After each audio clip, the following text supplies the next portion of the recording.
Bonjour et bienvenue sur cette première vidéo sur cette chaîne qui s'appelle Alex Income. Alors je m'appelle Alexandra, j'ai pas été chercher bien loin pour le nom, je vous rassure.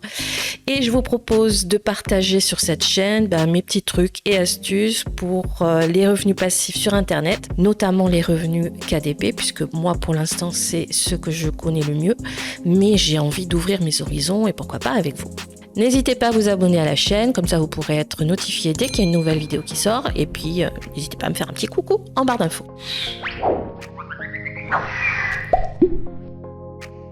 Je me suis dit que pour commencer cette première vidéo, ça serait bien de vous montrer les revenus que j'ai eus en décembre 2020. Donc il faut savoir que j'ai commencé il y a à peu près 6 mois. J'ai commencé fin mai, début juin. C'était juste au moment du déconfinement, le premier fameux déconfinement du 11 mai.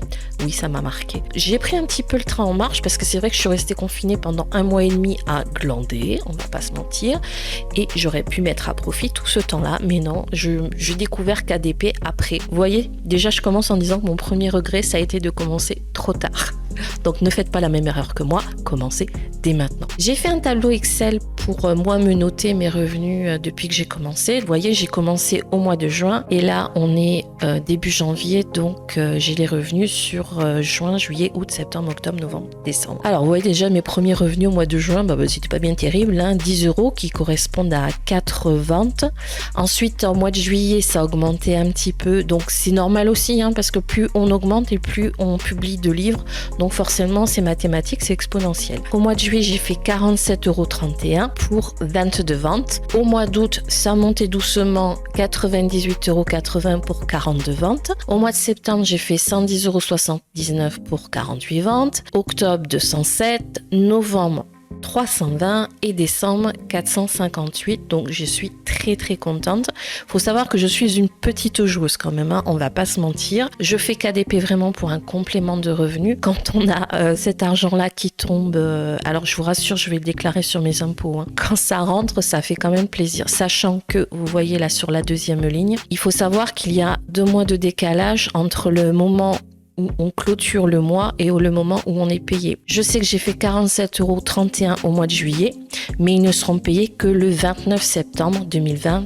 Donc ça a été fait déjà. Et là pareil, vous voyez, décembre 458 €, mais ils ne seront payés que, si je calcule bien, fin février. Alors c'est vrai que je suis quand même très contente de ce que je fais. Donc je travaille moi quasiment à temps plein, donc j'ai pas beaucoup de temps à consacrer à KDP, mais c'est vrai que j'arrive au moins 1 heure par jour. Allez, le week-end peut-être un peu plus, et dans les 1 heure, je compte tout, de la publication à la recherche, à la création, à tout ce qu'il y a autour. J'expliquerai dans d'autres vidéos plus tard le processus, en tout cas celui que moi je fais, parce qu'il y a beaucoup de vidéos qui circulent sur le sujet de plus en plus en France. Là, on se trouve sur la page d'accueil où on peut publier les livres. Mais ce qui nous intéresse là aujourd'hui pour cette vidéo, c'est les revenus que j'ai eu en décembre un petit peu plus en détail. Donc pour ceci, je vais aller dans rapport ici, clic. Voici donc les ventes que j'ai réalisées en décembre. J'en ai fait 210, ce qui est pour moi énorme. Ce qu'on se demande souvent, c'est notamment ce que je peux lire sur les commentaires des autres chaînes, c'est mais combien est-ce que tu as de livres dans ta bibliothèque? Début décembre, j'étais à peu près à 450 livres dans ma bibliothèque. Alors ça peut paraître beaucoup, mais en fait c'est pas si énorme que ça. Moi vraiment, je vous disais, je suis petite joueuse, c'est vrai. Il y a d'autres, comment on va les appeler, KDPistes, on va s'appeler comme ça, qui ont des 1000, 2000, 3000 livres dans leur bibliothèque. Mais attention, quand je vous parle moi de KDP, je parle essentiellement de tout ce qui est carnet de notes, planeur, agenda, carnet de suivi, cahier d'activité pour les enfants ou les adultes. On est sur des choses en fait que les gens achètent et qu'ils vont pouvoir remplir avec leur petit crayon à la maison. Les carnets de notes KDP, à peu près tout le monde peut le faire. Il n'y a vraiment pas besoin de compétences particulières pour se lancer dans ce... Allez, je vais appeler ça un business, puisque tout le monde appelle ça un business. business, même si moi je le vois le plus comme un passe-temps qui rapporte de l'argent. Donc dans ce business, pas de compétences particulières. Par contre, c'est vrai que ça demande du temps. Pas d'investissement au départ. C'est vrai qu'on peut commencer là si vous vous demandez tiens j'y vais pas, mais allez-y, vous n'avez absolument rien à perdre. Il n'y a pas d'investissement au départ. Le pire qui pourrait vous arriver, c'est de vendre un livre. Ça va, c'est pas trop terrible quand même. Dans la mesure où moi ça me plaît, ça me gêne pas du tout de passer du temps sur ce genre d'activité qui rapporte de l'argent, comme je vous le disais tout à l'heure. Donc j'ai vendu 210 livres sur une bibliothèque de 450 à peu près. Donc je vous disais tout à l'heure, je regrette un petit peu de m'être lancée dans la bataille seulement au mois de juin, parce qu'il y a beaucoup actuellement de concurrence. C'est bien et c'est pas bien. C'est bien parce que la concurrence, ça oblige à travailler sur la qualité. Alors moi ça tombe bien, ça me plaît. C'est vrai que faire des carnets lignés à l'appel et les uploader, enfin les mettre en ligne en mettant une dizaine par jour, moi ça m'intéresse pas trop quoi. C'est vrai que voilà, moi les carnets lignés c'est pas ce qui m'intéresse le plus. Par contre, comme tout le monde, j'ai commencé par ça parce que c'est ce qui est le plus facile à faire. Ça permet de comprendre le mécanisme, ça permet de se faire la main. Dans les 450 carnets que j'ai mis en ligne, il y a beaucoup de carnets lignés. Je pourrais pas vous dire combien il y en a et je crois que j'en ai vendu aucun. Voilà. Donc beaucoup de concurrence pour des trucs faciles à faire mais qui ne se vendent pas. Quel est l'intérêt? Je peux même pas vous dire que je me suis amusée parce que voilà, une fois qu'on en a fait 1, 2, 3, après bah ouais, passons à autre chose quoi. Donc je préfère maintenant prendre mon temps sur une qualité et un intérieur qui me plaît, le publier en 3-4 exemplaires, éventuellement faire une traduction et ensuite passer à autre chose. Donc ce que je vous propose sur le mois de décembre, c'est d'aller voir un petit peu sur les différentes marketplaces comment se sont réparties mes 210 ventes. Donc les marketplaces en fait, parce que si comme moi vous n'y connaissez rien, c'est en fait les différents pays ou zones d'Amazon. Donc nous on est sur Amazon.fr essentiellement, on vend en France. Il y a le .com qui va cibler plus le marché américain, le .uk qui va être plus sur les Anglais, les Britanniques. Il y a le .de pour les Allemands, .es pour les Espagnols. Et après je crois qu'il y a les Japonais aussi, enfin, je connais plus trop. Donc sur les États-Unis, j'ai fait 45 ventes, ce qui est ma foi pas trop mal, je suis assez contente. J'avoue que quand j'ai commencé, je m'étais dit ouais le marché .com, donc les US, ça va être super, je vais en vendre plein. Et pendant les 2-3 premiers mois, pas une seule vente sur le marché US. J'étais un peu déçue. J'étais un peu déçue quand même. Et puis, j'en ai eu 2-3 qui se sont démarqués. Donc là, les 45 ventes que vous voyez, en fait, c'est sur les 4 ou 5 carnets. Et qui ont quand même relativement bien marché. Alors, toute mesure gardée, bien sûr. Allez, je vous propose d'aller voir sur le marché anglais, donc Royaume-Uni. 21 ventes, donc là un petit peu plus soft. En Allemagne, 3.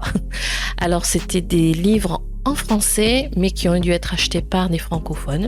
Donc merci les francophones de l'Allemagne. En France, bon ben là vous êtes pas surpris, c'est là où j'ai le plus de ventes, 134. Au Japon, je crois que je n'ai pas vendu au Japon. Je n'ai pas encore attaqué le marché japonais, donc rien du tout. Canada, quelques-uns de mémoire.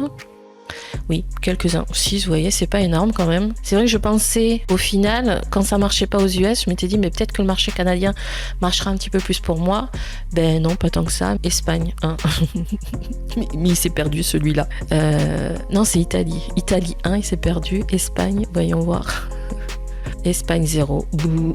Pourtant ils sont pas loin les vilains, ils auraient pu m'acheter un livre quand même. Et sur les autres j'ai rien vendu. Maintenant vous me dites mais dis donc Alex, c'est bien sympathique tes 210 ventes, mais concrètement en monnaie ça fait combien? Eh ben on va aller voir ça. Et ben voilà, il n'y a qu'à demander. Du 1er au 31 décembre 2020, donc ces 210 ventes se sont transformées en 458,24 €.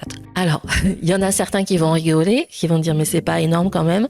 Moi, je suis super contente. J'ai commencé, je vous rappelle, au mois de juin, j'avais combien? 4 ventes pour 10 €. Décembre, 458 €. Je suis très très contente. Alors, je sais qu'il y a d'autres qui ont explosé et qui ont fait beaucoup plus que moi. Je tiens à souligner quand même que ces 458 €, je n'ai pas fait de pub dessus. Donc c'est 458 € qu'il va falloir que je déclare aux impôts. Ça c'est un petit peu moins marrant, mais bon, ça fait partie du game, hein. On ne peut pas gagner et tout garder dans la poche, ça marche pas comme ça. Pour les personnes qui auraient envie de se lancer dans le truc, qui commencent à regarder un petit peu les vidéos à droite à gauche, moi j'ai qu'un conseil à vous donner, mais allez-y, mais qu'est-ce que vous attendez encore une fois?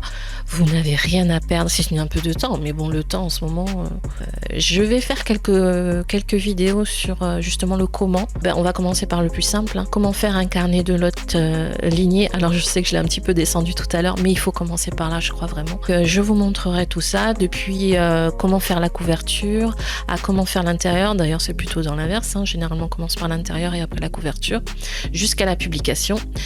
Voilà, je commencerai par faire cette petite série de vidéos et puis après je verrai où le vent m'emmène au fur et à mesure.